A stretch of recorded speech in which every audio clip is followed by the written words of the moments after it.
Stemningen er, som I kan høre, helt fantastisk her i Minihallen, hvor vi er klar med vores sidste dansksprogede vælgermøde. Og som de andre gange er det helt op til jer vælgere, hvad vi skal diskutere og høre om her i eftermiddag. I seere kan som sædvanligt stille jeres spørgsmål på facebook.com/renærsinak.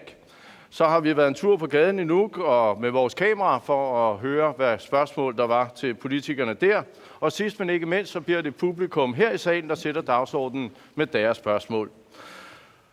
Velkommen til publikum i salen. Velkommen til jer seere. Og også velkommen til jer kandidater fra 5 partier, vil jeg sige. Parti Inuit skulle have stået herude, men de har endnu en gang valgt ikke at stille op her i det dansksprogede vælgermøde. Inden vi kommer ind i forordet, så vil jeg sige, at vi har gang i en sms-meningsmåling. Og prøv at se her, hvad det går ud på. Send en sms til 1717 med teksten IQ 2013 og bogstavet på det parti, du stemmer på. Hvis du stemmer på Adassut, send IQ 2013 mellemrum A til 1717. Hvis du stemmer på Demokratiet, send IQ 2013 mellemrum D til 1717. Hvis du stemmer på Inuit Ataqatigiit, send IQ 2013 mellemrum IA til 1717. Hvis du stemmer på Qatusaqatigiit Partiet, send IQ 2013 mellemrum K til 1717. Hvis du stemmer på Parti Inuit, send IQ 2013 mellemrum PI til 1717. Hvis du stemmer på Siumut, send IQ 2013 mellemrum S til 1717. Du kan kun stemme én gang. Det koster 1 krone plus almindelig sms-takst. Jeg håber, at både I seere og publikum her i salen skynder sig at skrive ind eller gøre det i løbet af udsendelsen her, hvem de vil stemme på. Det er slutspurten op til valget. Der er kun 3 dage til vælgerne skal sætte deres kryds. Det er nu, de sidste argumenter skal være pudset helt af. Er I klar? Ja. Godt. Vi lægger ud med 1 minuts præsentationstid til hvert parti, som vi plejer. Første, det bliver Adassut. Værsgo, ordet er jeres. Tak. Tiden er til samarbejde. Trods sprogforskel her i landet. Vi i Adassut er den holdning, at begge sprog, grønlandsk som dansk, skal have plads her i livet. Også her i Grønland. Opdeling i grupperinger gør, at der er 2 lejre her i landet, som modarbejder hinanden. Og der er også den tredje gruppe, og det er dobbeltsproget.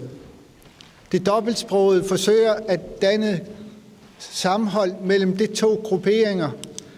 Og jeg er ked af, at der er nogle partier, såvel det grønlandsk som dansksproget, begge gør sig selv til ofre i den her debat, fordi det forsinker vores proces i udvikling af Grønland. Adassut står for samarbejde. Sidste ord. Tak til Adassut.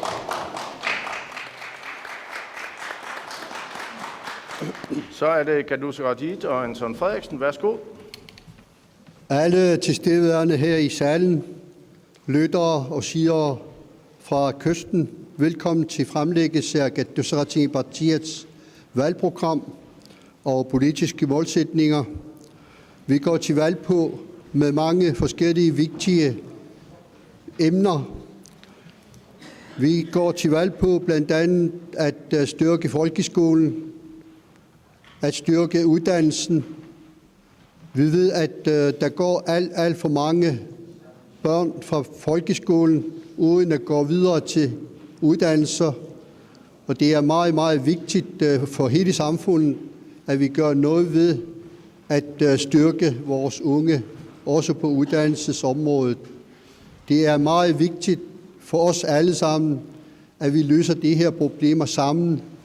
Og det er meget vigtigt, at vi alle sammen arbejder på at løse de kæmpe problemer, vi har i samfundet. Det bliver sidste ord, Anton Frederiksen. Godt valg. Tak skal du have. Og så er turen kommet til Demokraterne. Værsgo. Jo, tak. Kære seere og lyttere og folk i salen, vi fra Demokraterne vil også godt byde velkommen til den her sidste valgdebat, hvor vi håber, at vi skal have forryddet de sidste tvivlsspørgsmål af vejen inden valget på tirsdag. Demokraterne går til valg på en realistisk politik, og vi håber, at vælgerne har fulgt med i den debat, der har været. Vi tør se vores samfundsproblemer i øjnene, og vi vil være med til at træffe de rigtige valg, selvom de kan være svære. Baglæns er ikke en vej for Demokraterne. Hvis vi skal bevare vores levestandard, så skal vi have højnet vores uddannelse, og vi skal have udviklet vores virksomheder. Jeg ønsker alle Grønlands borgere et godt valg på tirsdag. Tak. Tak til Demokraterne. Så er det turen kommet til Siumut. Værsgo til jer. Igennem de sidste 4 år har Siumut følt sig som besætningsmedlem i en trawler, der har ligget underdrejet med stævnen mod vinden igen så lang tid, at proviant og brændstof er ved at slippe op. Siumut føler nu, at rådet må tages for at kunne lede trawleren i en sikker havn. Vi beder nu ejerne, familien Grønland, om at tilladelse til at kunne udføre denne ønskede og nødvendige handling. Denne sikrer du ved at stemme på Siumut, eller stemme på en kandidat fra Siumut. Godt valg tirsdag den 12. marts 2013. Tak til Siumut, og så er turen kommet til Inuit Ataqatigiit. Værsgo. Vi i Inuit Ataqatigiit går til valg på at fortsætte vores politiske arbejde baseret på principper om ligeværdighed, gensidig respekt og solidaritet. Vi tror stadig fuldt og fast på, at vi sammen kan skabe et mere lige og mere rummeligt samfund, hvor der er plads til forskellighed, tolerance og omsorg, særligt for udsatte grupper i samfundet. Vores børn er dit og mit ansvar. Lad os derfor værne om vores børn, så de kan leve et frit liv uden omsorgssvigt, uden seksuel misbrug af alkohol og hash og vold i familien. Inuit Ataqatigiit arbejder fortsat mod økonomisk og politisk selvstændighed. I denne stræben efter frihed må vi tage ansvarlige og velovervejede beslutninger. Vi har valgt at få selvstyre, det forpligter. Vi har store politiske og samfundsmæssige udfordringer, som vi sammen og hver for sig skal finde løsninger på. Disse løsninger skal komme hele samfundet til gode. Tak skal du have. Det bliver God sidste debat. ord.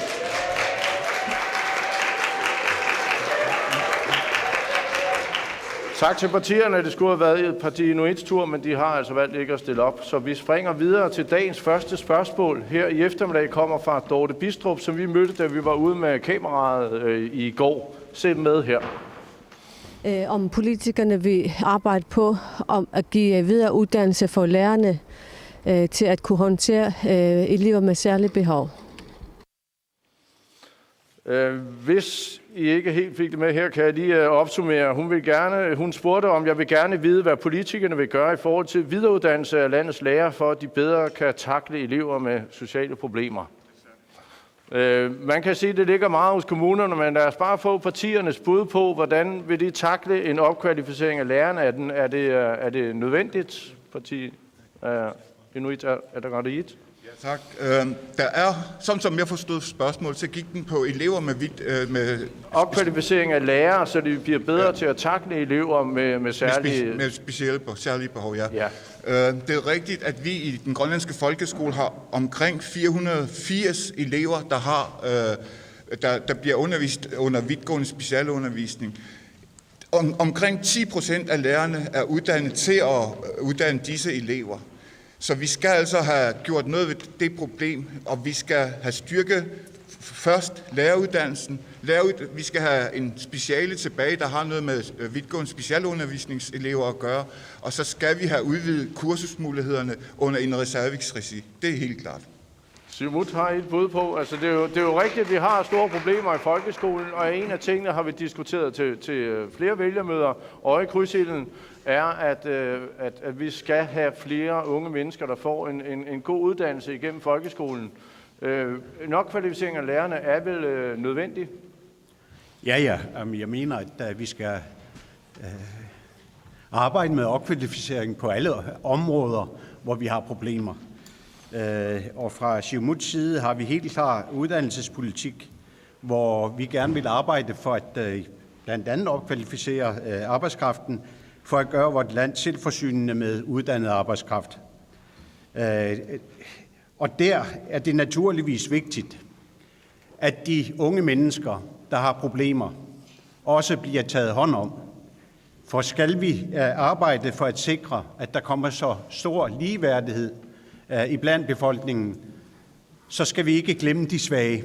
Vi lever i et demokratisk samfund, og det siger vi i hvert fald, og deri ligger der en meget vigtig opgave i form af mindretalsbeskyttelse. Så der er ingen tvivl om, at Siumut vil arbejde for at sikre, at også dem, der sidder som det svage led inden for skolevæsenet, bliver behandlet ordentligt. Anton Frederiksen, hvordan kunne man konkret gøre det?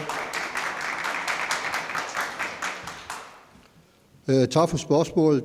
Det er et meget, meget vigtigt emne at tage op. Derfor går Katusaratiet partiet til valg på, blandt andet om at styrke folkeskolen. Vi ved, at der er mange problemer, også i folkeskolen. Det ser vi, da folkeskolereformen skete for lidt over 10 år siden, og på den midtvejs evaluering, som fortæller os, at resultaterne for folkeskolen generelt er for lave. Og det betyder så også, at folkeskolelærerne har en stor behov for opbakning og hjælp fra de sociale myndigheder. Vi foreslår, at vi i samarbejde med kommunerne ansætter flere socialrådgivere i skolen, udover opkvalificering af lærerne. Palle Christiansen fra Demokraterne, du sidder med det resortområde, som det er lige nu. Hvad er det konkret, man kunne gøre for at opkvalificere lærerne og måske blive bedre til at få børn med specielle behov igennem folkeskolen med gode kvalifikationer? Ja. Altså det er et ekstremt vigtigt område, fordi vi bruger ca. 60 millioner kroner om året på specialundervisning. Og vi kan se ud fra de evalueringer, vi laver i folkeskolen, at der er stort set ikke nogen af dem, som får den her specialundervisning, der ender med et uddannelsesbevis. Så det her det er noget, der skal gøres noget ved, hvis vi skal nå den nuværende koalitions målsætninger inde på uddannelsesområdet. En af de tiltag, som er meget vigtige, det er netop det, vi har fået indført med hensyn til elevmapper. Så vi sikrer, at vi kan følge udviklingen for hver eneste elev. Det gælder både, om du går i almindelig klasse, eller du går i specialklasse. Og som Gali også var inde på, så er det meget, meget vigtigt, at vi har de bedst egnede lærere til de her, fordi det er faktisk de tungeste elever, vi overhovedet har med at gøre. Når jeg har været ude på skolerne og snakket med lærerne, så er noget af det, de efterlyser, det er, at vi har et bredere spektrum af efteruddannelser, end det, som vi i dag har fra Ina Reservik. Så i stedet for, at man centralt fra kommer med nogle bud på, hvad kan man efteruddanne sig i osv., så tror jeg, det er meget, meget vigtigt, at vi fremadrettet i samarbejde med kommunerne og lærerne siger, jamen hvad er det for nogle værktøjer, I føler, der mangler, og så er det dem, der skal skaffes. Og som vi også har fået igennem fra Demokraternes side, netop at få de ressourcepersoner ud på skolerne, således at det ikke er lærerne, som står med de her tunge elever, men det er netop socialt uddannet personale. Det er jo en gammel problematik. Der er jo ikke noget nyt i det her. Det har været sådan i mange år. Også da Adasut var med i regering for 5 år siden, bliver det snart. Hvorfor er det aldrig blevet løst, det her? Ja, vi skal jo integrere PPR ind i det, for vi skal se det hele som en helhed. For selve problemet med de adfærdsvanskelige børn er jo ikke kun i skolen. Der er omgivelserne, og hvis vi ser på det hjem, de nu har, der er jo mange af dem, der har problemer med skimmelsvamp. Og der er mange arbejdsløse, og specielt nu, hvor det er meget mere mærkbart. Så problemet bliver ikke mindre. Og hvis vi skal gøre noget ved det, konkret gøre ved det? Og hvis vi skal gøre noget ved det, så er det, at lærerne får bedre samarbejde via kommunerne med socialvæsenet, for der er en klar indikation af, at der er noget galt et eller andet sted. For barnet reagerer som det første. Det ved vi. Når der er problemer med mor og far, så er det barnet, der sådan set får den første frygt med det samme. Så der er det en klar indikation af, at det skal gøres et eller andet. Hvis I genvinder magten her i landet, hvad er det første, I vil kigge på for at forbedre folkeskolen? Det første, vi vil kigge på, det er, at vi har lovet, at der skal ske en grundig evaluering af folkeskolen. Til sommer, der bliver de første færdige, der har været igennem den nye folkeskoleforordning. De bliver færdige til sommer. Så vil det være meget, meget vigtigt, at den evaluering, der skal ske, måske i tæt dialog med lærerne, der arbejder med børnene, altså helt ud til kommunerne. Det skal ikke være en overordnet evaluering, hvor vi bare kigger på resultater. Vi skal helt ud til kommunen, samarbejde med lærere, samarbejde med forældre, samarbejde med elever og evaluere og vurdere, hvor det er skoen trykker. Men vi kan allerede se, at der er i hvert fald sprogområdet, fremmedsprogsområdet, som halter. Et andet område er matematik. Det skal der også styrke. Siumut, hvis I kommer tilbage i magt her i landet, kan I så pege på et område på folkeskolen, hvor I siger, det vil vi lave om, hvis vi får muligheden? Ja, igennem de sidste 10 år, der har vi jo skabt den gode skole. Formålet med den gode skole var at få skabt selvstændigt individer af børn, der forberedes til at indgå i samfundet. Det er et samspilsspørgsmål, der er det essentielle i den gode skole.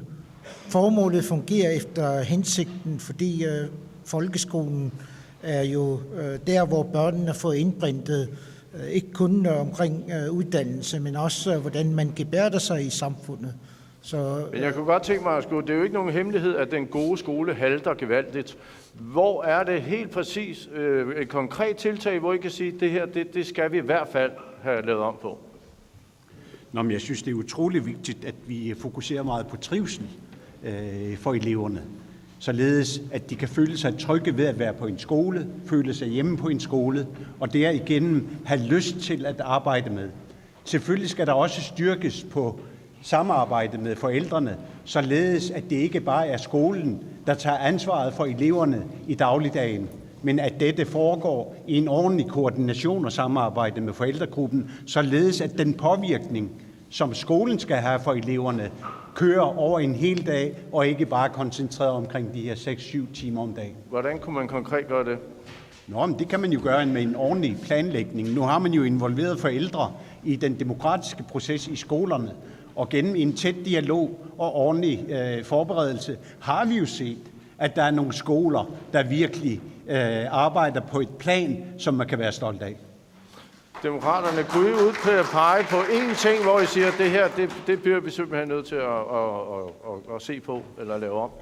Jamen, altså man kan ikke bare pege på én ting, fordi hvis man skal have det her til at fungere, så er det alle ledene, der skal opjusteres.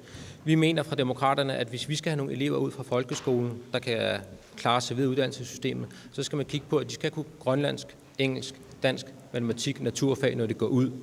Det kræver, at der er ordentlige fysiske rammer. Det kræver også, at vi fra centralt hold får mål på, at den her reform rent faktisk gennemført, at alle skoler bruger de Adobe-dialekt, som den er tiltænkt, eller hvad. Og derudover så mener vi også fra demokraterne, at det er magtpåliggende, at vi får lavet en arbejdsmiljøundersøgelse, som viser, er lærerne tilfredse med deres arbejde? Er der nogle steder, hvor skoen trykker? Har de nogle bud på, hvordan man kan gøre det bedre at arbejde på de her skoler? Fordi hvis ikke lærerne er tilfredse med deres arbejdsplads, så smitter det af på eleverne. Hvad med en genindførelse af 11. klasse for eksempel? Nej, det er en dødssejler. Vi har i forvejen lærermangel, og hvis du skal bruge et år mere på eleverne, så forstærker det bare lærermangel, fordi de her elever kommer til at gå på de samme skoler og skal undervises af de samme lærere, som der så også er mangel på. Den eneste grund til, at man kunne indføre 11. klasse, det er så med den modenhed, mange har haft fokus på. Men vi kan se, at eleverne får i dag det antal timer, de skal på de 10 år, som man havde på 11 år før. Så det vil være et tilbageskridt at indføre 11. klasse igen. Det er du ikke helt enig i? Du har 11. klasse højt på din ønskeseddel. Jeg er ikke enig med, hvad Palle sagde med hensyn til 11. klasse. Netop fordi vi går til valg på at genindføre 11. klasse. Netop fordi vi ved, at der går alt for mange unge fra folkeskolen tidligt ud og er ikke parat til at tage videre uddannelse. Også fordi... Så det er et spørgsmål om at skabe også en moden elev, som Palle også var inde på. Vi mener også, at samfundssag, specielt i de større elever, skal styrkes og øges. Er der slut 11. klasse? Socialrådgiver er noget af det, der er blevet nævnt oftest. Ja. Det er også noget, vi går ind for, at det skal genindføres på frivillig basis. Fordi vores børn her i landet, det har den ekstra udfordring, at det skal have de skal kunne bestride 3 sprog. I forhold til deres jævnaldrende i Danmark, der skal de kun 2 sprog for at kunne komme videre i uddannelsessystemet. Derfor er det også nødvendigt, at vi afsætter den tid til ungerne, sådan så at de får kompetencerne, når de forlader folkeskolen. Nu er der mange af dem, når de kommer ud af folkeskolen, der målrettet går efter at gå videre i Bjerret Safik, som er tiltænkt for voksne, der gerne vil uddanne sig. Det vil sige, mange børn forlader vores folkeskole uden adgangsgivende kompetencer. Og naalakkersuisut har lige nærmest tvunget vores gymnasielle uddannelser til at sænke deres optagelseskrav, for at flest børn kan komme ind. Og det er til stor fortrydelse for lærerne, fordi nu får det en opgave i at skulle løfte ungernes kompetencer, sådan så de kommer på et niveau på gymnasiet. Så I går ind for højere krav? Vi skal styrke folkeskolen. Vi skal have de basale i orden, før vi sender ungerne videre. Det er der, det hele skal grundlægges. For en hurtig kommentar fra... Det, som Sten Lynge her siger, det har vi hørt flere gange i den her valgkamp, og vi har gang på gang sagt, at det er jo direkte forkert. Der har ikke været sænket kravene for optagelse på GU. Det er en løgn, som Atassut har gået til valgkamp på. Vi har været i stand til at kunne optage flere elever, og mange af dem, der har været optaget, er måske nogle af dem, der tidligere ville have været betegnet som måske egnet, som den her koalition rent faktisk giver en chance. Og jeg synes, det er synd, når nu at vi kan dokumentere, at der skal dobbelt så mange studerende igennem gymnasierne, at Sten Lynge vil sige, nej, det må I ikke. Hurtig reaktion fra Atassut. Kort. Ja, kort. Jeg er ked af, at uddannelsesministeren ikke engang lytter til sine gymnasielle lærere, fordi det er dem, der har kritiseret ordningen nu, hvor de bliver tvunget til at optage flere elever. Dem skal han lytte til i stedet for sit eget hoved. Røgen op. Ved du hvad, vi lægger den ned her. Vi skal også videre til et andet emne, fordi da vi var ude med vores kamera, der mødte vi også Viola Simonsen her, hvad hun har af spørgsmål til partierne. Jeg har et spørgsmål om, hvordan det vil gøre højere indsats for den grønlandske uddannelse, og hvad for nogle muligheder, eller om det vil skabe nogle nye uddannelsesmuligheder i Grønland. Og tænker du på noget specifikt der? Der er det mest inden for handel og så minearbejdet, former for råstofuddannelser.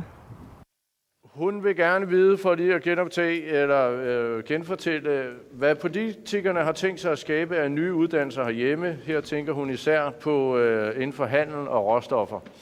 Og det er jo ganske relevant. Råstofindustrien ligger for døren. Vi kommer kun til at tjene rigtigt på den råstofindustri, hvis vi selv kan besætte så mange arbejdspladser som overhovedet muligt, men ikke nok med det. Det skal helst være med folk, der enten er arbejdsløse eller kommer fra det, der hedder lavt lønnet produktiv erhverv. Har vi fokus nok på at forberede vores befolkning på det, Siumut har markeret? Jeg synes ikke, man har gjort det i tide. Jeg synes, at det er uhyre vigtigt, når vi ved, at vi starter på råstofvirksomhed inden for en overskuelig periode, at vi kommer det i forkøbet. Jeg synes, vi har været haltende med hensyn til at forberede os på den udvikling, som vi nok ikke vil undgå. Når det er sagt, så vil jeg sige, ja, nye uddannelser. Så skal vi også der tænke på, at vi har den grønlandstalende del af befolkningen, som vi har det svært at skulle uddannes, hvor man bruger fremmedsprog. Så vi skal lære at respektere, at det at kunne grønlandsk er en kvalifikation i sig selv, og vi skal have udbygget vores uddannelsessystem, således at de grønlandstalende, rent grønlandstalende, også har en chance for at få sig en uddannelse. Jeg var med til at udvikle terminalarbejderuddannelsen, der kørte på grønlandsk, og det har været utroligt. Men jeg kunne godt tænke mig på, det er jo ikke kun de sidste 4 år, vi har snakket om råstoffer. Det her har jo ligget i lang tid. Hvorfor har Siumut ikke, da I havde regeringsmagten, gik ind og satte på det her område? Altså, Siumut har jo etableret råstofskolen med henblik på at uddanne den arbejdskraft, der skal være tilgængelig både til åben mine drift, men også til miner som guldminen. Men når vi ser på det, så er kulbrinte gas- og olie efterforskning jo også et særskilt del af råstofområdet. Så der er sådan set 3 eller 4 søjler inden for råstofsektoren, hvor vi er nødt til at specialisere uddannelsen ud fra, hvilken erhvervsmuligheder, der ligger forud i de kommende 10 år, 20 år. Nu har koalitionen jo haft travlt med deres 2025-plan, så når man kigger på fremtidsudsigterne på, hvor mange mener, man agter at åbne inden for de næste 13 år, så agter det jo at åbne op til 25 miner. Så det er spændende at se, hvilke uddannelsesinitiativer, der ligger forud. Det kan vi jo meget passende give videre til. Men for Siumuts vedkommende, der koncentrerer vi os om det mest nærliggende, nemlig de projekter omkring Qaqortoq ved Gislavat og Kvanefjeldet, og så i Sugasia her, så aluminiumsprojektet som et af de oplagte områder, hvor vi mener, man skal målrette arbejdskraftindsatsen. Pelle Christiansen, har I været målrettet nok de sidste 4 år for at forberede os på at kunne få en uddannelse, få en fod inden for specielt råstofsektoren? Hvis der er noget, der kendetegner den her koalition, så er det, at vi har været målrettet. Det var vi fra dag 1, det var vi, da vi fik udskrevet valget, og når man læser de ting, vi går til valg på, så er vi fortsat målrettet. Og jeg er glad for, at Vitus har taget sig tid til at læse vores ganske glimrende 2025-plan, og jeg håber også, at han tager sig tiden til at læse vores uddannelsesstrategi, for der står jo netop, at vi vil have fordoblet optaget af studerende. Mange af de uddannelser, de snakker om her, det er jo nogle, vi har i forvejen. Og mange af de uddannelser, som er meget specialiserede, der har jeg jo som nordisk samarbejdsminister gjort et meget stort arbejde for, at vi kan sende flere af vores unge afsted på allerede etablerede uddannelser i resten af Norden, som er internationalt anerkendte. For vi skal også huske, at mange af de her brancher, der bliver snakket om, hvis det er specialistuddannelser, så er det måske kun en 5-10 stykker, man kan nå at uddanne. Og det er altså for små uddannelsesinstitutioner i forhold til, hvad det kan betale sig for vores spinkle økonomi. Så jeg vil sige, at vi har haft masser af fokus på det. Og med hensyn til det grønlandske sprog, vi har sagt, at der skal satses benhårdt på, at man skal kunne det grønlandske sprog, især hvis man er ensproget grønlænder, fordi hvis ikke, så kan du ikke tillære dig andre sprog. Og hvis vi skal have gang i den her mineindustri eller olieindustri, så må man bare forstå, at arbejdssproget, det er engelsk. Og for at kunne lære engelsk, så skal du kunne dit eget sprog først. Så de ting, som Siumutterne gerne vil, det går den her koalition allerede, det har vi gjort i 4 år, og resultaterne de kommer her i den næste valgperiode. Anton Frederiksen, er du enig med demokraterne i, at I har målrettet, man kan være tryg, hvis man er ung i Grønland og gerne vil ind for råstofsektoren, så er der plads? Altså, vi står bag ved den strategi, der er skabt af koalitionen gennem de sidste tid. Men udover det, der må vi erkende, at vi mister alt for mange unge, som ikke går videre til uddannelser. Vi mener derfor, at vi skal have skabt flere uddannelsesinstitutioner, også uden for Nuuk, Sisimiut, Ilulissat og Qaqortoq. Derfor foreslår vi i den her kamp, at vi skal have skabt flere uddannelsessteder, eksempelvis i Qaanaaq, Upernavik, Uummannaq, Qaqortoq, Paamiut, Nanortalik og Tasiilaq. Netop fordi der er utrolig mange unge, som ikke går til uddannelse netop på de områder, og dem skal vi have gjort noget ved.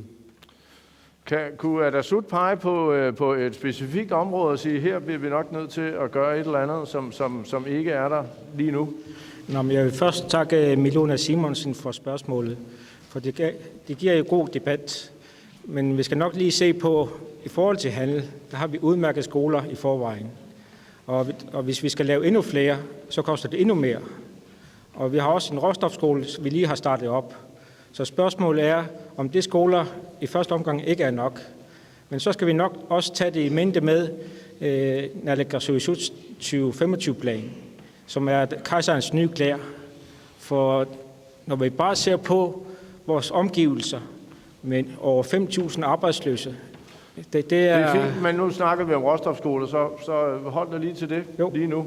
For nuværende skoler er jo fine nok i sig selv, og det skal lige vise sig, at de kan klare det, for det er lige i starten. I føler også, I sidder også i regeringen her, er vi klar til det ryk ind? Får vi hævet folk nok ind i de uddannelser? Vi har i hvert fald det Rostov skole ressortområdet i vores uddannelsessystem, og det har, hvor jeg nok sige, fuld knald på. Og det optager alle ansøgninger, som det har plads til.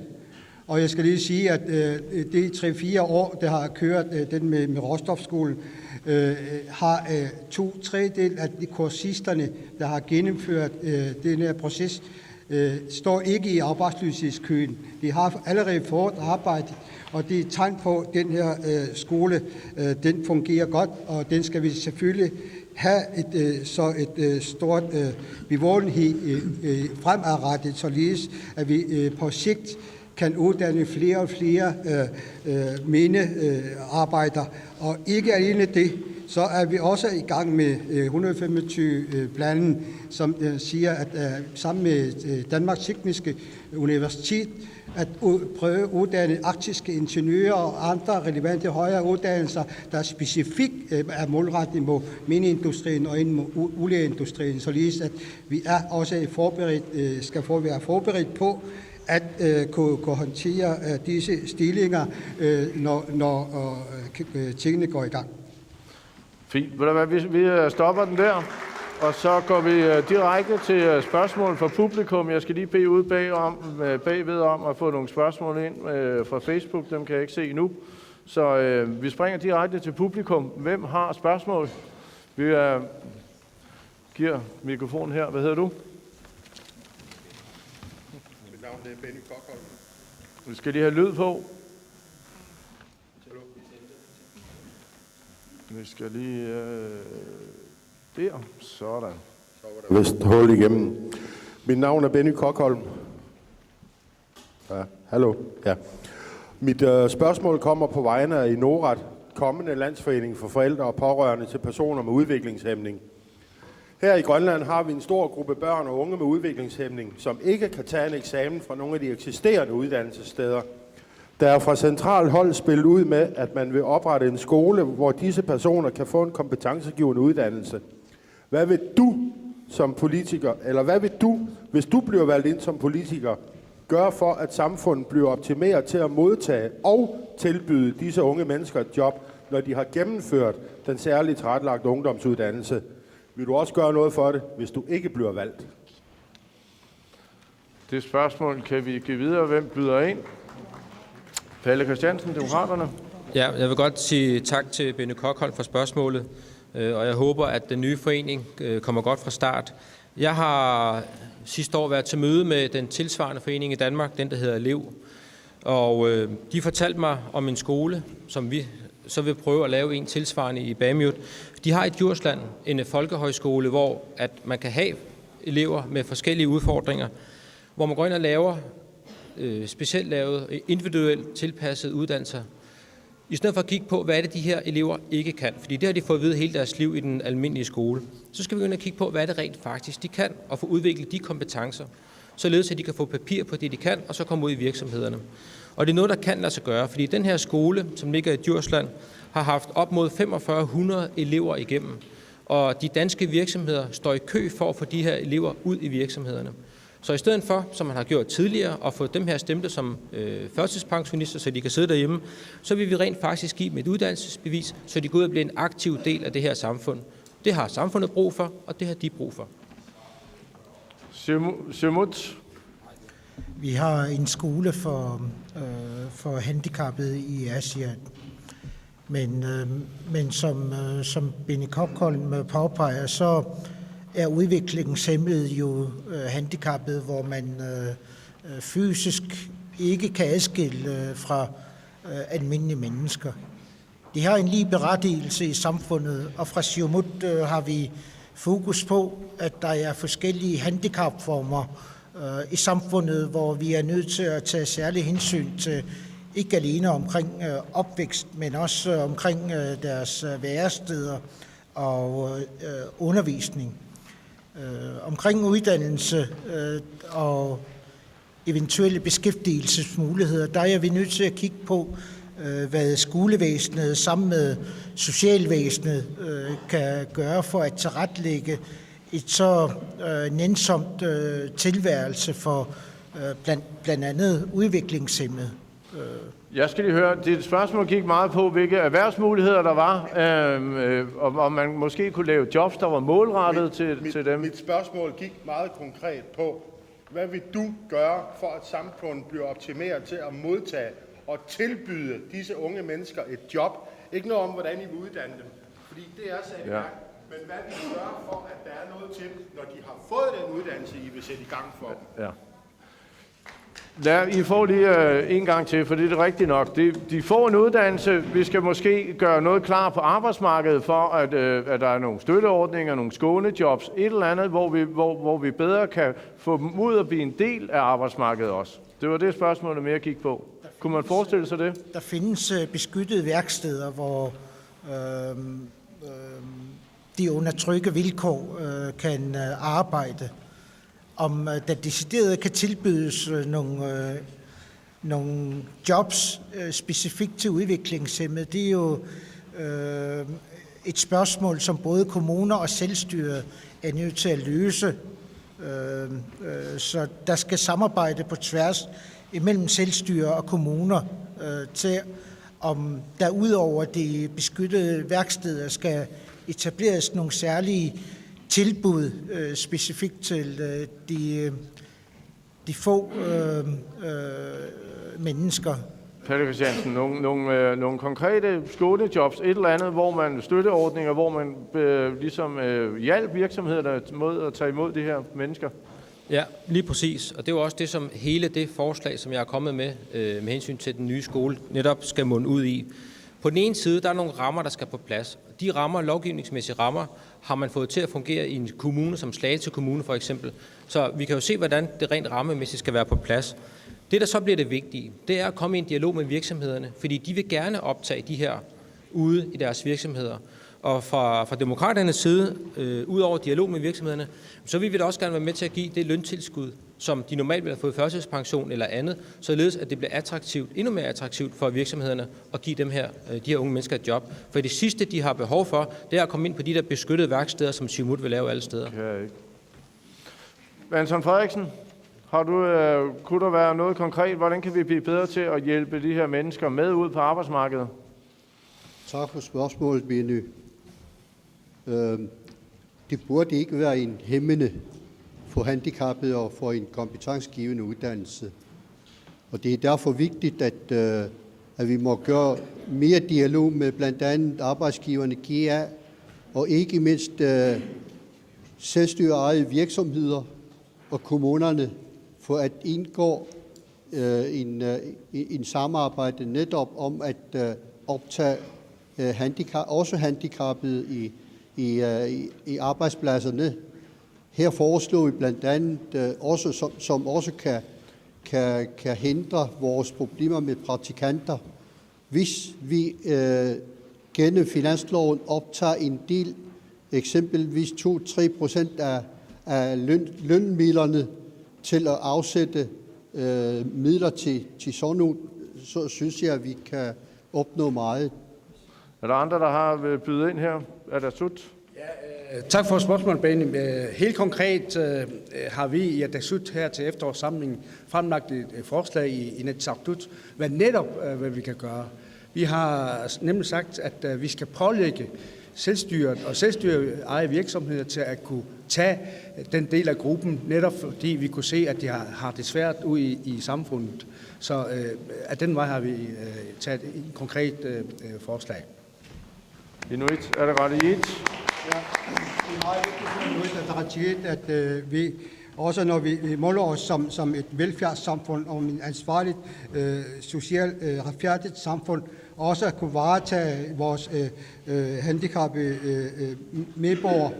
Og det er meget vigtigt, at vi har sat disse uddannelsesforanstaltninger i gang også for disse gruppe, men det er også meget vigtigt, sådan rent videnskabeligt og lignende, via IBIS også arbejder yderligere med det efter deres endelige uddannelsesforløb. I samarbejde med de private og de offentlige arbejdspladser, CSR har et virkelig godt instrument til at kunne optimere disse specielle behov, som de handicappede har. Og så vil jeg også våge påstå, at revalideringslignende ordninger vil være meget godt at have i den her forløb. Vi skal heller ikke glemme, at kommunerne skal være meget med i den her forløb, fordi det er dem, der har i sidste ende en ansvar. Det var ikke specielt klare svar, vi fik her, men der var masser af gode intentioner i hvert fald, så meget kan vi da sige. Vi springer lige tilbage til Facebook, hvor vi har fået nogle spørgsmål. Jeg har fået printet dem ud, fordi vi har nogle problemer med vores netforbindelse. Søren Vettergren Olsen spørger, jeg vil høre, hvordan I stiller jer til at udvide telestrukturen i Grønland.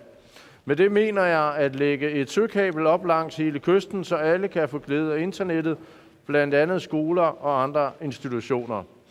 Det er jo rigtigt, som det er lige nu, så er det primært Nuuk og Qaqortoq, der får glæde af vores søkabel. Kunne vi ikke udvide det? Kunne vi gøre et eller andet, så vi fik hele Grønland mere med på noget bredbånd, hurtige informationer?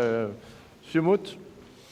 Jeg synes, det er vigtigt at påpege her, at det er vigtigt, at vi udbygger radiokæden, så vi kan give samme muligheder, eksempelvis til dem, der bor i Upernavik. Det har jo en meget langsom forbindelse i forhold til dem, der bor i Ilulissat, fordi de har en radiokæde. Så det er meget vigtigt, at vi ser på hele Grønland og udbygger radiokæden. Og så skal vi selvfølgelig se på efterfølgende, hvad det er for nogle service, vi kan give for borgerne. Og der er det jo oplagt at så se på,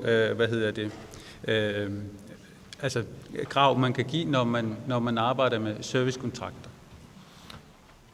Anton Frederiksen, uden udvidelse kunne vi få søkabel til flere og bredbånd ud til flere på kysten. Er det noget, der står på dit valgprogram? Altså, det er en af mulighederne at gøre det, men spørgsmålet er finansiering. Så det er et område, som vi alle partier skal drøfte videre. Er der sut? Det er jo rigtigt. Det er ikke nogen billig løsning, men er det en løsning alligevel? Det er i hvert fald en af mulighederne. Nu har selskabet selv haft et dejligt stort overskud, og det er fint nok. Og den søgekabel, vi har nu, den bliver kun brugt noget, der ligner 3-5%. Så for at optimere den på sigt, så kan vi ikke undgå at udbygge den mere. Og der synes vi, at selskabet også skal finansiere den del. Tak. Demokraterne, er det en dyr, men en mulig løsning, er det ikke? Jamen altså, der er rigtig mange forskellige tiltag i gang. Der er tiltag i gang med at få opgraderet radiokæden, og det er nogle af de planer, der ligger forrest hos Tele Greenland.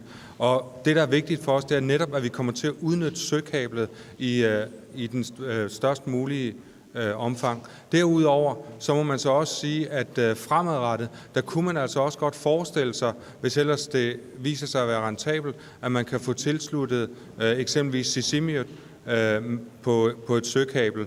Men det er noget af en af de ting, som jeg meget gerne vil sige her. Det er jo rent faktisk, i den her valgperiode, der er sket en kæmpe stor udvikling på området. Priserne de er gået ned, der er kommet store pakker, men vi skal også huske, at det her det skal ikke kun lægges an på Teles priser. Vi skal også fra det offentlige være fuldstændig klar til at smide flere midler i IT-undervisning og brugen af IT, specielt i forbindelse med uddannelse. Så vil jeg gerne lige se til seerne derhjemme. Vores sms-afstemning stopper lige om lidt, så har du en stemme, så skynd dig at sende den afsted på 1717.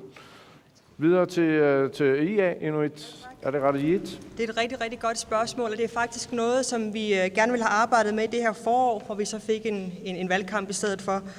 Teles rolle bliver vi nødt til at have en grundlæggende debat om. Vi har jo valgt, at der skal være fri konkurrence på området, men det giver Tele nogle gevaldige problemer, fordi så skal de altså også kun investere der, hvor det er rentabelt. Og det er det faktisk kun i de store byer. Og det vil sige, at der er rigtig mange steder her i landet, hvor Tele ikke kan gå ind og investere, hvis de skal følge loven.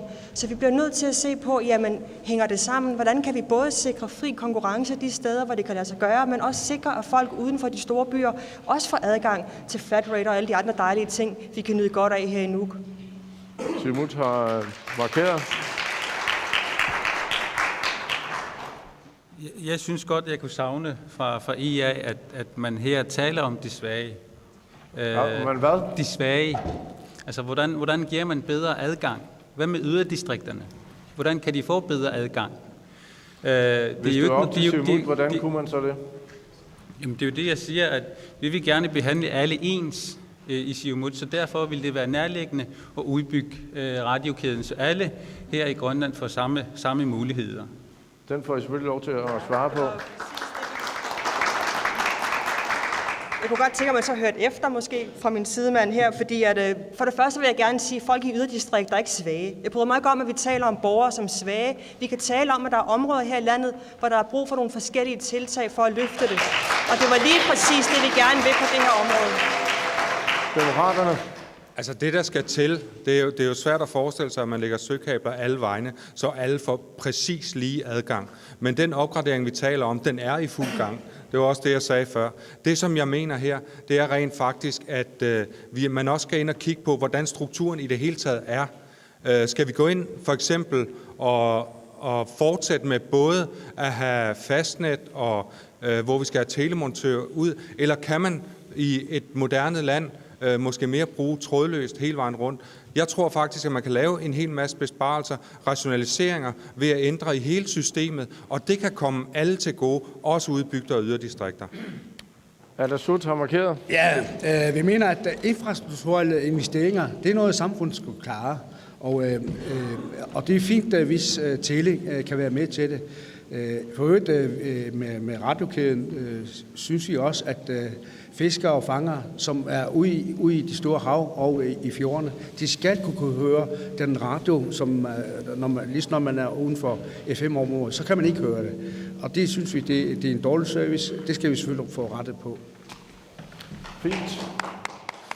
Vi springer videre til et spørgsmål mere, som kommer fra Lena Buti Skovrup Kielsen. Der er også mange unge, som gerne vil ud i verden og uddanne sig, for eksempel på universiteter, men som ikke kan få støtte til det. Er der nogle af partierne, der er interesseret i at gøre noget ved det problem og betale for deres uddannelse? Jeg går ud fra, at der her snakker om universiteter i resten af verden, ikke kun i Danmark, men kunne man forestille sig, at vi udvidede vores samarbejdsaftaler med andre lande end Danmark, så vores unge kunne komme ud og få de uddannelser i verden, som vi ikke har herhjemme, og som de måske gerne vil have? Er der nogen, hvem byder ind? Anton Frederiksen, er det noget, du kunne forestille dig? Altså, hvis der ikke er andre, der vil svare, så vil jeg gerne gøre det. Ja, der var ikke en skov og hænder der. Det var der ikke. Ja, det er et interessant spørgsmål. Og det er selvfølgelig heller ikke noget, der bare lige kan gøres med sådan her. Det kræver, at der er gode forhandlinger med de forskellige lande. Og jeg ved også, at man i den sidste periode blandt andet vil have etableret kontrakter til USA blandt andet, således man for fremtiden kan få bedre og flere muligheder på de områder. Vi skriger på veluddannet arbejdskraft, og vi skriger på sproglige egenskaber. Er det ikke for tid, vi kigger lidt ud i hele verden og bruger den som vores legeplads? Siumut? Ja, måske ikke legeplads, men i hvert fald uddannelsesplads. Det er jo rimelig stor forskel mellem de to. Selvfølgelig skal det være det. Selvfølgelig skal det igen være mulighed, vil jeg gerne sige. Der har tidligere været muligt at få uddannelsesstøtte, når man uddanner sig i udlandet. Fiskeriuniversitetet i Norge og Washington Universitet, der har vi haft uddannet gennem årene, gennem hjemmestyrelsesår. Og selvfølgelig skal vi have den mulighed. Der er jo ikke noget galt med danske universiteter, men Danmark er jo ikke verden. Danmark er en lille bitte del af en verden. Derfor er det meget mere relevant at åbne op for universiteter og andre lande, og derfor skal vi gøre det muligt at få opbevaret den støtte, som man kan få, når man kommer til udlandet. Jeg hørte om en forleden dag, der var på en råstofskole i Norge, men måtte stoppe, fordi han ikke kunne få noget økonomiske bidrag til at gennemføre den uddannelse.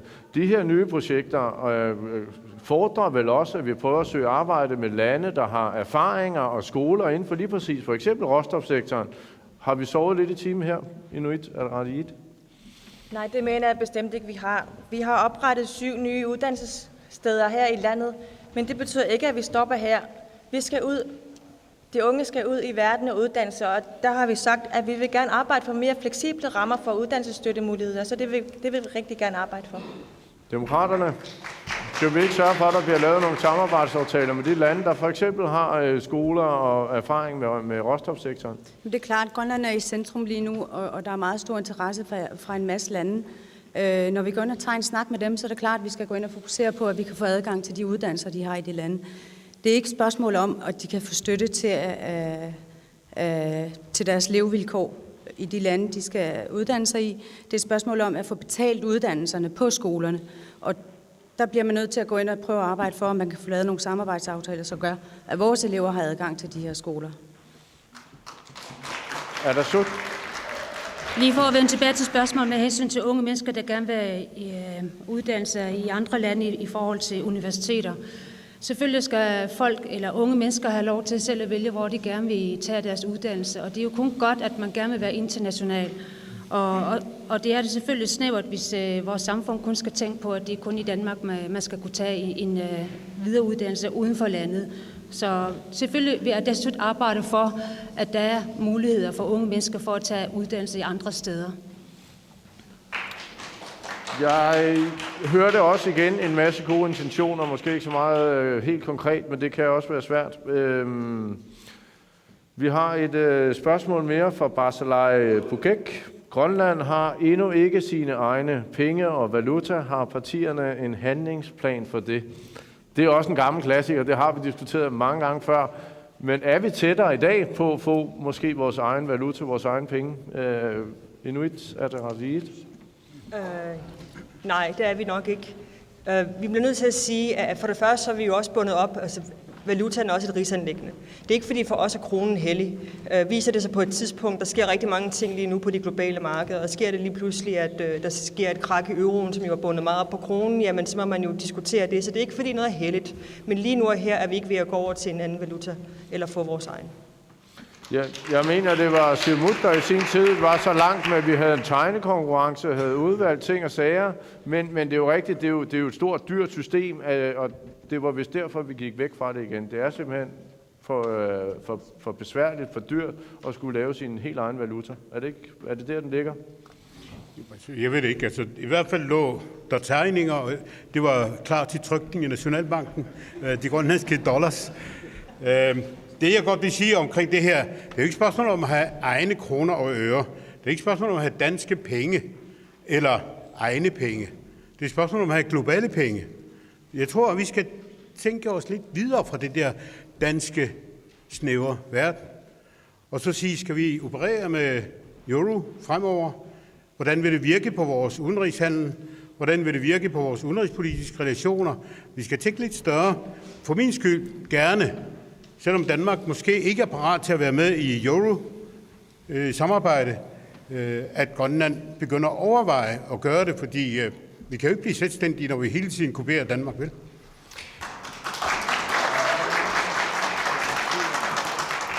Kunne euroen være en mulighed, Jens B. Frederiksen? Jamen altså, så som jeg kan høre på Siumut, med den måde, som man ønsker det her, så virker det også, som om de er gået væk fra den idé om, at vi skal have vores egne grønlandske penge. Så jeg betragter den som en dødsild. Euroen er ikke i høj kurs i øjeblikket. Faktisk er der rigtig mange, der er bange for, at den bryder helt sammen. Kunne I læne jer op og gå over til euroen? Vi har faktisk haft grønlandske penge før din tid op i Thule, ikke? Det er rigtigt. Men vi vil ikke afskaffe kronen, vi vil ikke lave vores egen, men vi vil meget gerne læne op af de samarbejdspartnere, vi har. Vores eksportmarkeder, det er meget vigtigt, at man følger godt med. Så hvis Danmark engang vælger euro, så er vi også nødt til at gøre det. Anton Frederiksen. Så fik jeg også lige den bemærkning med. Tak for det, Anton Frederiksen. Mange tak for spørgsmålet. Vi mener, at vi i den her valgkamp har snakket om utrolig mange sager og ting, vi skal have løst. Derfor mener vi, at der er andre meget vigtige sager, som vi skal have løst først. Så at have egne penge er i hvert fald ikke på første række hos os. Kort og klart svar. Vi er klar til flere spørgsmål ude fra salen. Hvem er med? Der står en her. Kan du sige, hvad du hedder? Ja, jeg hedder Hans-Peter Anne Nielsen. Jeg har et spørgsmål omkring Total Enterprise-lov, som blev gennemført i Inatsisartut 2011. Ordet Total Enterprise er en form, hvor en virksomhed kan udbygge en helt boligområde eller en bebygget område, hvor de kan uddelegere specielle opgaver til, eller løse selv opgaven uden om at kontakte andre. Men det vi ser i Ringerup eksempel i de nye byggeri, det er udelukket en Total Enterprise. Så dit spørgsmål er? Og mit spørgsmål er, da den blev gennemtrykt, hvorfor er der ikke taget hensyn til lokalmestre her i Nuuk, hvor det i virkeligheden er sådan, at den Total Enterprise, som bliver udført i Ringerup, de er udelukket udefrakommende, altså udefra Nuuk, der bygger. Ja. Jeg tror, vi har fået forstået pointen. Det er, at vi har haft en lov, som betyder, at man skal byde ind på en total entreprise, eller på et helt projekt, i stedet for at brække et projekt op i mindre dele, som man så kan byde ind på. Jens B. Frederiksen, I er vist i gang, er I ikke? Jo. Altså jeg vil sige det på den måde, vi bygger jo rigtig, rigtig meget her nu. Vi bygger også alle mulige andre steder. Men lige indledningsvis vil jeg sige, at i den grønlandske, der sammenlignede spørgeren os med, eller mente, at vi var ligesom Dansk Folkeparti. Jeg kan sige, at demokraterne har et fortrinligt samarbejde med de radikale venstre i Danmark. Men på det her spørgsmål, der vil jeg godt gå ind og sige, at der er mange forskellige hensyn at tage.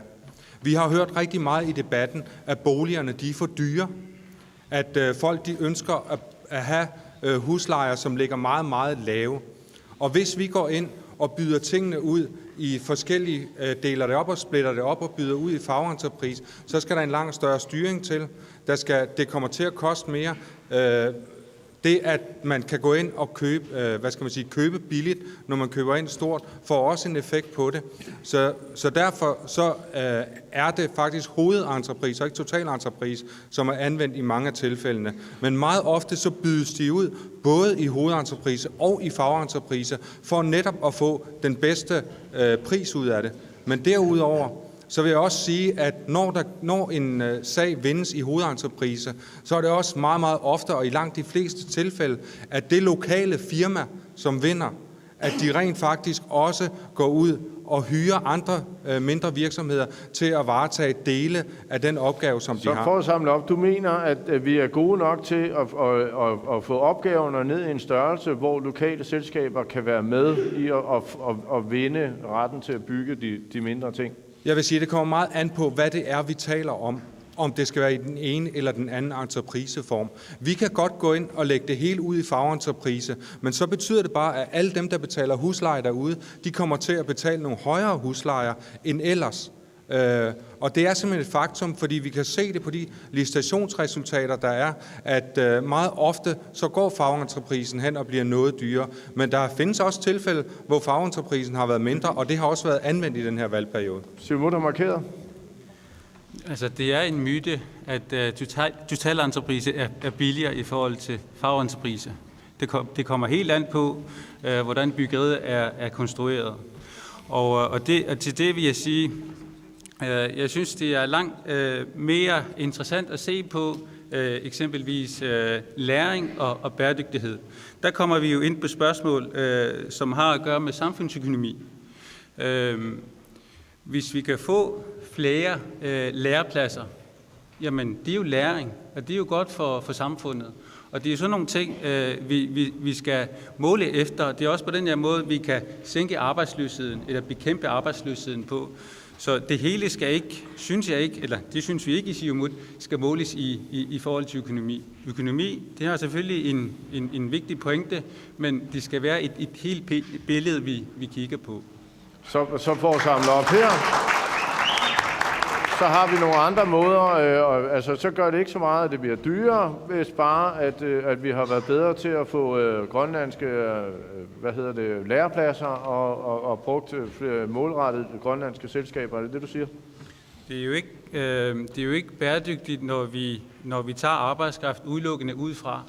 Eksempelvis så vil jeg gerne tage vandkraftværkbyggeriet op i Ilulissat. Det er jo et specialkonstruktion, så derfor behøver vi arbejdskraft udefra.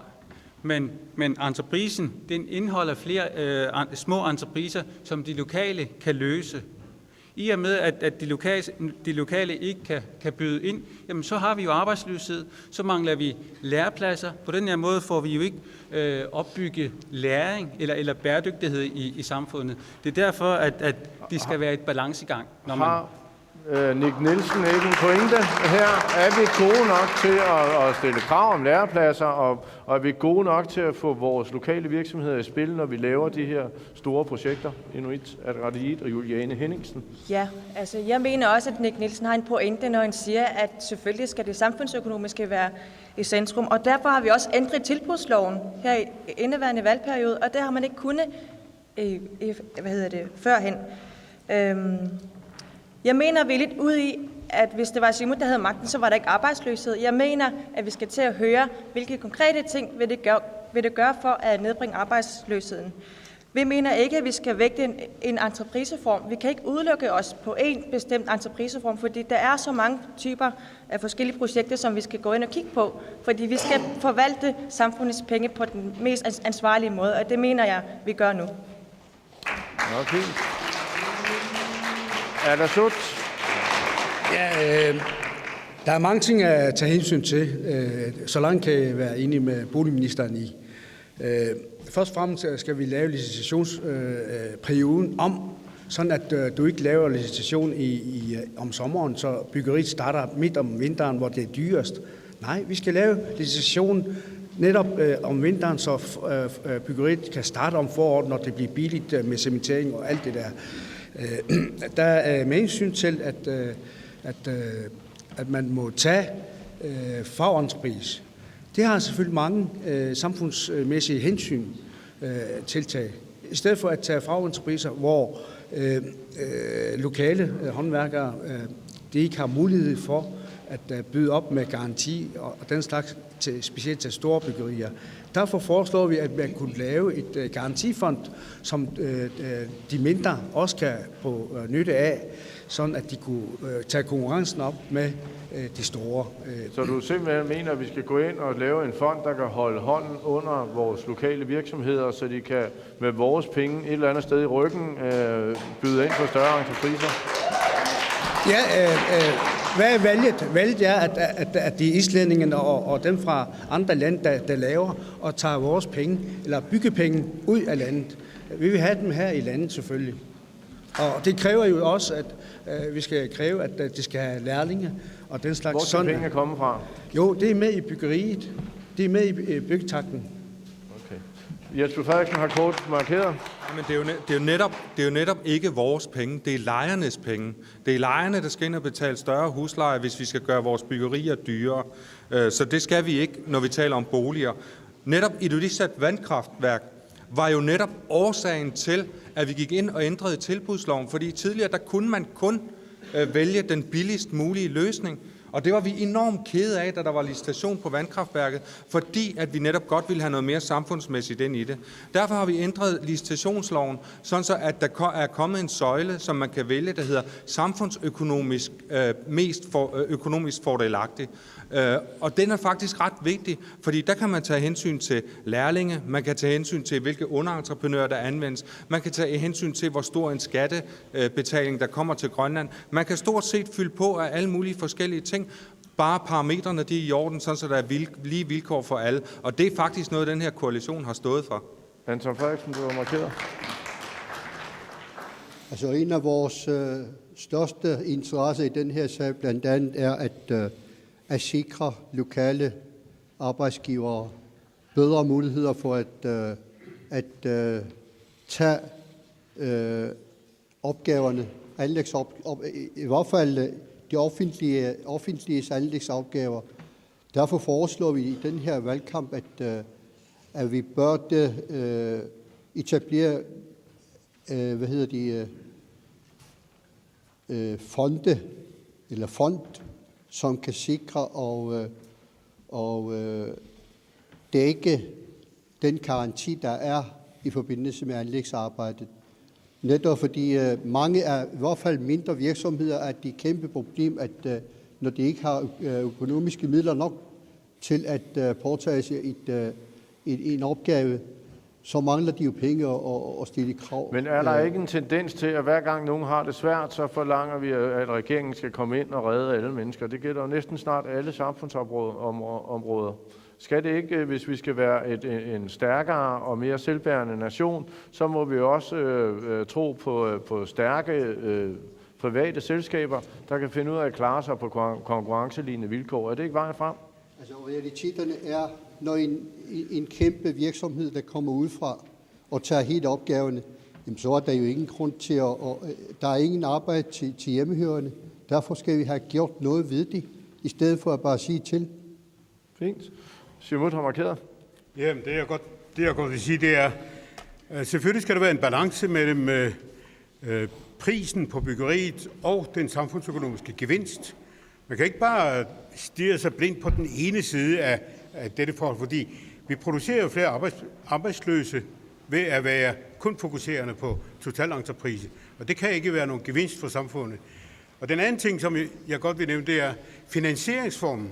Gennem finansieringsformen kan vi animere til større selvbyggeri, privatbyggeri, større andelsboligbyggeri, så vi kan bruge vores byggemidler til mere socialt boligbyggeri. Altså, det er jo logik at sige, selvfølgelig skal vi bygge vores egne boliger i den udstrækning, vi kan klare her i samfundet. Det er den eneste måde, vi kan gøre det på, så længe der er en fornuftig balance mellem pris og samfundsøkonomisk gevinst. Det synes jeg er logisk. Vi er klar til et spørgsmål mere fra salen. Hvem har? Vi har en herovre. Er det i kø her? Så tager vi den herovre. Det vidste jeg ikke. Så må du komme over i køen. Hvad hedder du? Jeg hedder Karl Svane. Jeg er studerende i universitetet. Og her efter nytår, vi har haft eksamen, men desværre har jeg haft en lav karakter, hvorfor den blev medfører, og jeg blev frataget min studiepenge. Og jeg går ned til, jeg ringer til Nuuk kommunen om hjælp, men det kan de ikke. Ja. Og jeg spørger Grønlandsbanken, og de vil ikke låne mig penge. Hvordan kan jeg klare den sidste måned? Hvad er det for en lov, der politik?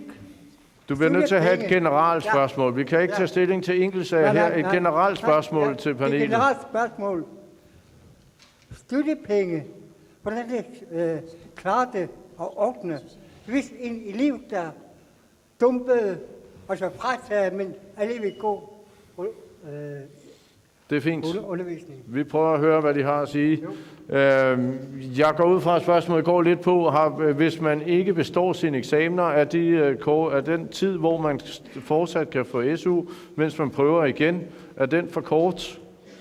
Hvor langt snor skal de studerende have? Hvor mange det må være fjumreår, var det gamle udtryk i hvert fald.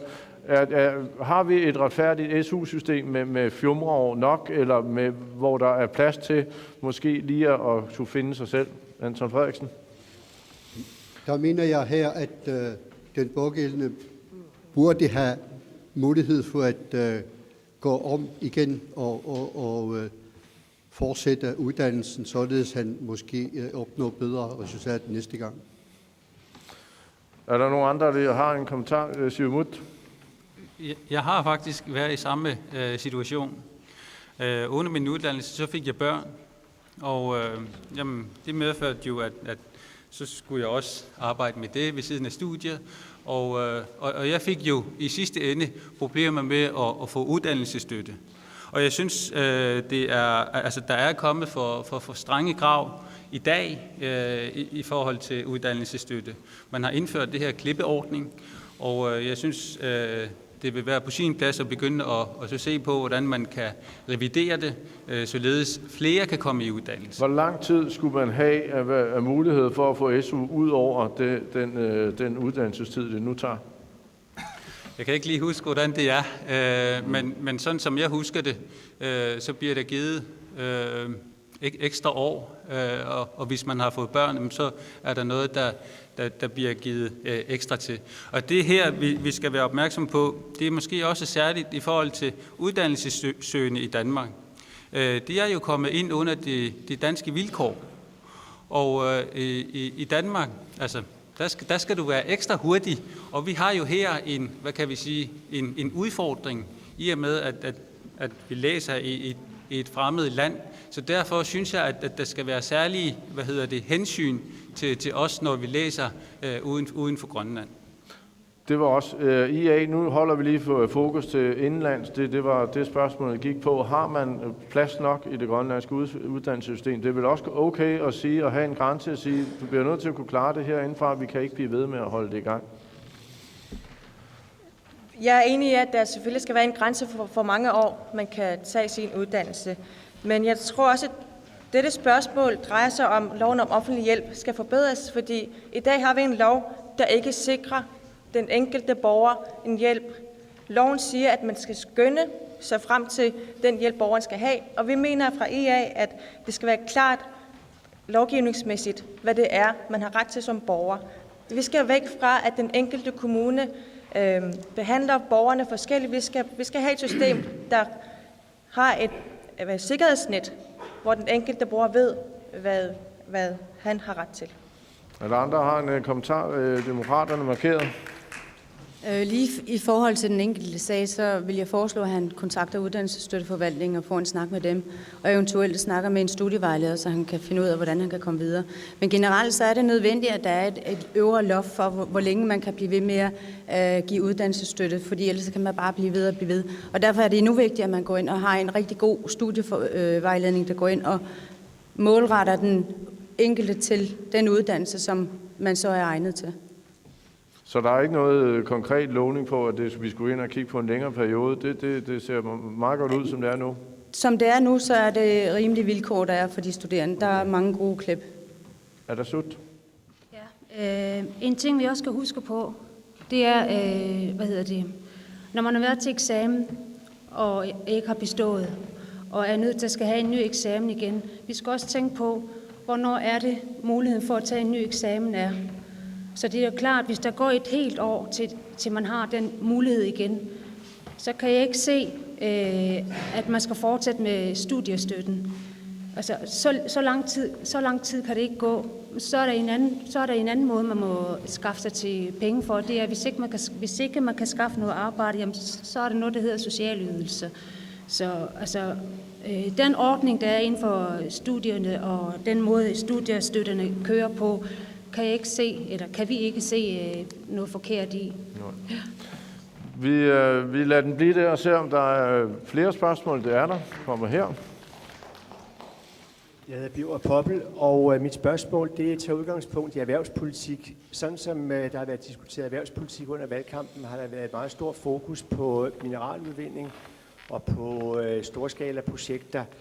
Mit spørgsmål går på, hvilke konkrete forslag eller eventuelt strategier partierne har for erhvervsaktiviteter, gerne small scale og gerne nogen, som det er muligt at have spredt ud over vores store land. Jeg skal lige være med at forstå det sådan, at der skal være bedre mulighed for de lokale at starte små projekter op. Er det de regler? Det er spørgsmål om, hvilke erhvervsaktiviteter, hvilke projekter, hvilke typer erhverv, man kunne forestille sig, der kunne startes op, og eventuelt også, hvordan man kunne bidrage til at sætte dem i gang. Nye erhverv starter op. Hvem byder ind? Skov under hænder med ingen indtag. Inuit Ataqatigiit er de modige.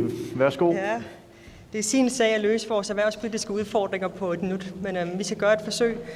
Der er flere ting, vi kan gøre, og vi gerne vil gøre. Der er den helt store sektor, der hedder råstofsektoren, som skal i gang. Og her må vi også nok indse, at vi kommer ikke til at være de eneste spillere på banen. Det handler også om, at vores lokale virksomheder skal være service- og underleverandører inden for det område. Der kommer til at være noget der, og det kan være små virksomheder, det kan være større virksomheder. Så der er nogle innovationsmuligheder der er nogle opstartsmuligheder. Så har vi også turismesektoren, som skal udvikle sig. Der er jo netop kommet en ny turismestrategi, som også skal køre sideløbende. Og så er der jo i gang en masse innovation. Jeg tror, den ene er den her mere udadrettede, som handler om turisme og råstoffer, og så er der også den indlands, hvor man kan sige, hvis bare vi formår at lave mere selvforsyning, lige nu importerer vi 90% af vores madvarer, jamen kan man lave mere selv, kan vi være mere selvforsynende, jamen så er der faktisk rigtig meget at hente der, også rent økonomisk. Siumut har markeret nogle konkrete tiltag til at udvikle noget små tak for spørgsmålet, Birger. Jamen, altså udover det der storskala-projekter og mineralprojekter, så skal vi jo først og fremmest sikre, at vores eksisterende erhverv, at de er sikret for en fremtid. Det får en sikker fremtid. Altså vi skal danne et godt basis for en videre udvikling af fiskeriet og fiskeindustrien og turismen. Helt enig. Det er de to store potentialer, som vil være her den dag minerne slutter. Fordi der kommer en dag, hvor vores miner er slut, ligesom kreditminen i Vitdut er slut. Derfor skal vi have vores fiskeri udviklet ud over rejer, hættefisk og krabber. Der skal vi bruge andre fiskearter, uer, havkat, rødfisk, you name it. Og det gør vi allerede nogle steder. Jeg kommer lige fra Bamiut nu her eftermiddag. I Bamiut, der har man en fabrik, der ikke producerer rejer, der ikke producerer disse vanlige produkter, men producerer alt det andre ting. Derfor skal vi udvikle det her ting videre. Derudover, der skal vi naturligvis udvikle mineindustrien. Fint. Anton Frederiksen, markeret. Det undrer mig faktisk lidt over, at tidligere souschef i Royal Grønland først nu kommer op og siger en hel masse ting om produktion af ikke eksisterende ressourcer. Det burde være startet allerede, da du var der hos Royal Grønland. Men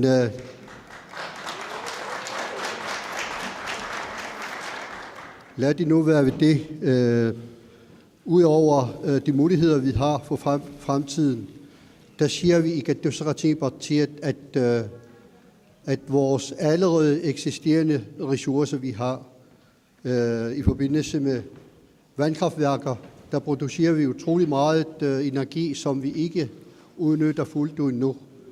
Der mener vi, at vi skal have udnyttet den energi, der er, til at skabe andre virksomheder. Vi udnytter ikke vores mange ressourcer her i landet, som vi også i forbindelse med anlægsarbejde kan sagtens udnytte. Det værer sig om sten og mange andre gode ting, som vi sagtens kan bruge heroppe i Grønland. Er I klar med nogle konkrete initiativer? Ja.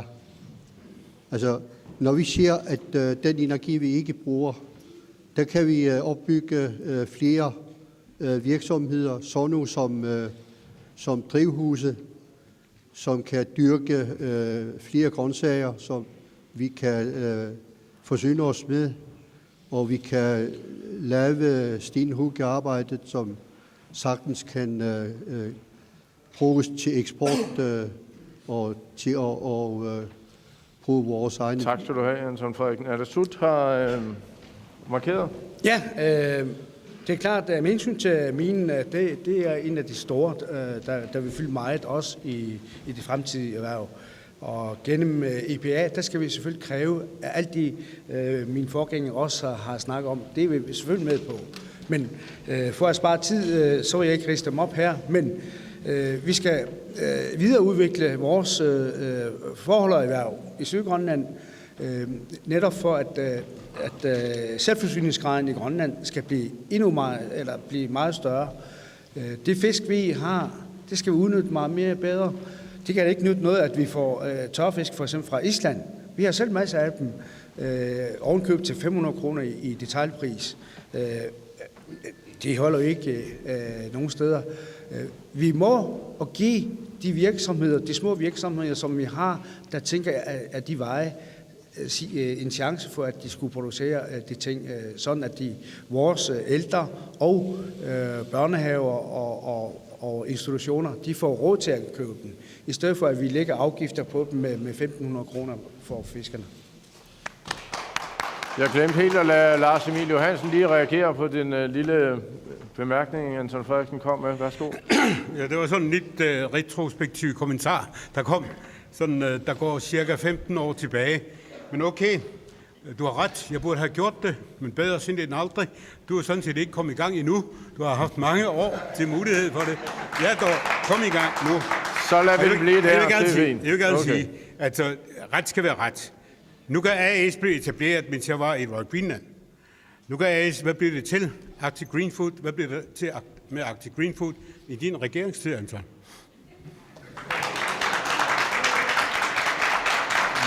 Lad demokraterne tage den derfra.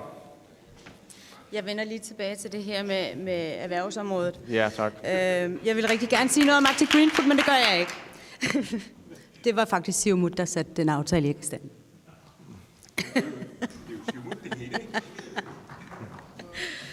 I forhold til det her med at prøve at skabe nogle flere erhverv, der har vi jo et bragende godt eksempel i forhold til Kommune Rafik Summer Sox Business Council, som rent faktisk skaber en masse kurser for de folk, som gerne vil starte egen virksomhed. De holder dem rigtig godt i hånden, laver en masse kurser. Den model synes jeg, man skal udbrede på hele kysten, fordi vi har brug for, at der kommer noget vækst i erhvervene. Derudover så er der turismeområdet, som der er rigtig, rigtig mange muligheder i. Vi skal bare have skabt nogle forum, hvor vi kan udveksle nogle idéer med nogle af de andre lande, der virkelig har udviklet deres turisme. Island, der er et element som at tage en cykeltur med turister. Det giver penge i kassen. Meget simpelt. Der er IT-muligheder, hvor man kan privatisere. Der er masser af ting i det offentlige. Der er kollegieadministrationen i selvstyret. Der er uddannelsesstøtteforvaltning. Der er masser af emner at tage fat i, som kan komme ud på det private område. En kort afsluttende bemærkning fra Inuit Ataqatigiit. Det er omkring fiskeriet, og der vil jeg gerne sige, at hele fiskerireformen jo netop er et udtryk for, at vi prøver at lave bæredygtige løsninger, så vi har et fiskeri i fremtiden, og så vi har noget at leve af, også når de ikke levende ressourcer ophører. Og jeg vil også sige, at den kritik, der har været 2025-planen her i panelet i dag, jamen det er det eneste bud på løsninger, der løser vores strukturelle problemer fremadrettet. Det eneste, vi har set, der prøver sammenhængende at løse vores problemer med lav uddannelsesgrad, mangel på jobs og for lave indkomster blandt for mange mennesker i det her land. Så der er en plan. Det bliver sidste ord for diskussionen her. Vi kommer tilbage med de afsluttende bemærkninger lige om et øjeblik, fordi vi er nu klar med resultatet af den her ganske uvidenskabelige, skal jeg selvfølgelig understrege, sms-meningsmåling, som vi har foretaget under vælgermødet i aften. Og hvis vi kigger herover, så kan vi se, at vinderen af vores meningsmåling, det bliver Siumut, der tager 45,2% af stemmerne. Så har vi IA på en anden plads med 32,3, tror jeg der står. Demokraterne tager tredjepladsen med 7,9%. Partiet Inuit tager fjerdepladsen med 7,4. Atassut får 6,3%. Og Anton Frederiksen, du skal slet sætte slutspurten ind. Du har 0,9 ifølge denne her. Hvis Arnmark lige vil tage det på grønlandsk.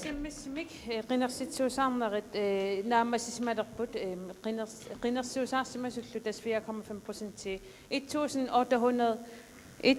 1817 qinersiusaarsmaput tassansiullerpaapu madunnit siullingerput siumumingaannik 45,2% timik taanaqarsimasut tullinguullutik hiaamersut 32,3% timik taanaqarsimasut taapingajuput demokraatit 7,9% timik taanaqarsimasut sisamangorput parti Inuit 7,4% midaan rasmasut atasullu 6,3% midaan rasmasoq kattussaqatigit 0,9% midaan rasmasoq.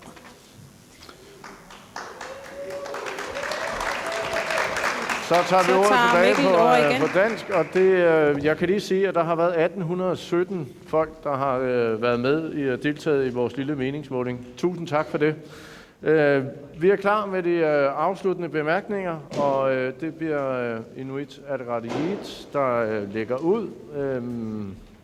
Ordet er jeres. Tak. Inuit Ataqatigiit takker for det samarbejde, vi har haft de sidste 4 år. 4 fantastiske år. Der er rigtig mange ting, der er lykkedes for os, men vi har også været igennem mange svære diskussioner og store beslutninger. Det har været meget vigtigt for os at tage beslutningerne, ikke ud fra om det har været populære, men fordi det var rigtige og nødvendige. Også når vi har været i modvind. Vi har stadig masser af store opgaver. Forandringsprocessen er lige sat i gang, og derfor håber vi også, at vi får mandat til at stadig at varetage landets politiske ledelse. Godt valg 12. marts. Tak.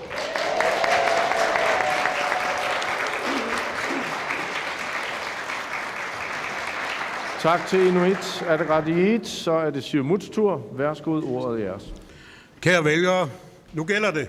Det er på tirsdag, at du kan være med til at afgøre, hvilken vej Grønland skal gå videre. Du kan være med til at afgøre, om der skal gang i den grønlandske økonomi, om vi skal have gang i Kvattefjeldet, om vi skal have gang i Kringlerne, i Sugassia-jernprojektet, eller aluminiumsprojektet i Maniitsoq, eller om der er et eller andre af de olieprojekter, som vi kan have gang i. Fælles for dem alle er, at det kun kan ske, hvis det føres på en sikkerhedsmæssig, miljømæssig og sundhedsmæssig forsvarlig måde, både for arbejdere og for befolkning. Vi skal værne om at udvikle fiskeriet med respekt for erhvervet og på et realistisk biologisk grundlag. Der skal arbejdes med en udviklingsplan for mindre byer og bygder i Grønland, så den der stærkt centralistiske politik, der i dag føres, kan bringes til ende. Rigtig godt valg på tirsdag. For det. Og så er det Demokraternes tur. Værsgo, ordet er jeres. Demokraterne har faktisk valgt at tage stilling allerede nu til, hvem vi ønsker at gå i koalition med efter valget på tirsdag. Og årsagen til det er faktisk fordi, at der i den her valgkamp desværre er kommet så mange usandheder på bordet, hvor man har stukket folk blå i øjnene. Lige før kom der en til. Det, som der er meget, meget vigtigt for demokraterne, det er, at vi kommer til at arbejde langsigtet, at vi tager nogle beslutninger, som ligger langt ude i fremtiden, og det er faktisk noget, vi har været med til at gøre i den her koalition. Vi fik selvstyre i 2009, og det var utrolig vigtigt, at vi fik det. Men det, der er meget vigtigt for alle at forstå, det er, at det ikke kun politikerne, det er ikke kommunalbestyrelsen, det er ikke kun Naalakkersuisut. Folk skal være med. I skal alle sammen være med. Og hvis ikke befolkningen er med, så tror jeg ikke, der er ret mange politikere, som får succes med det. Men rigtig, rigtig godt valg til jer alle sammen.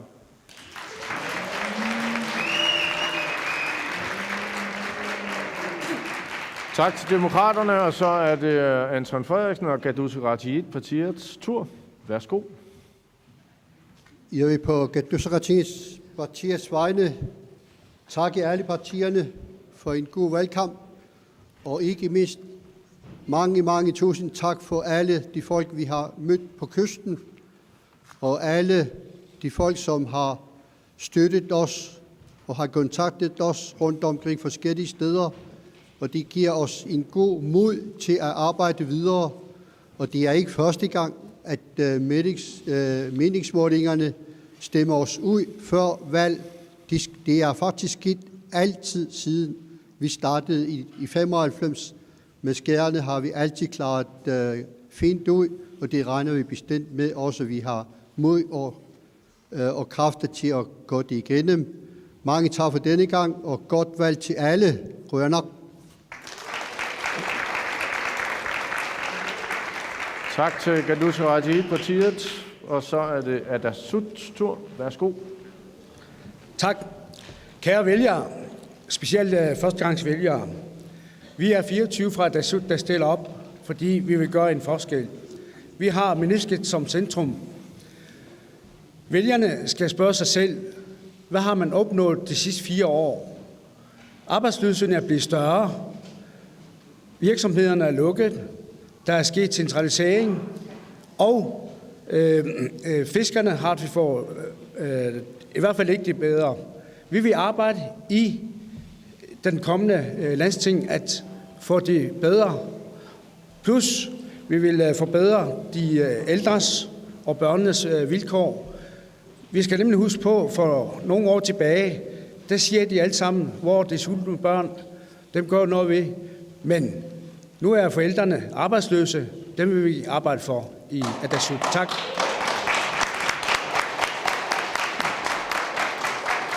Tak til Adasut. Det bliver sidste ord for panelet af partier og kandidater for i aften. Tusind tak for, at I kom. Tak til et godt publikum, og tak til jer seere derhjemme.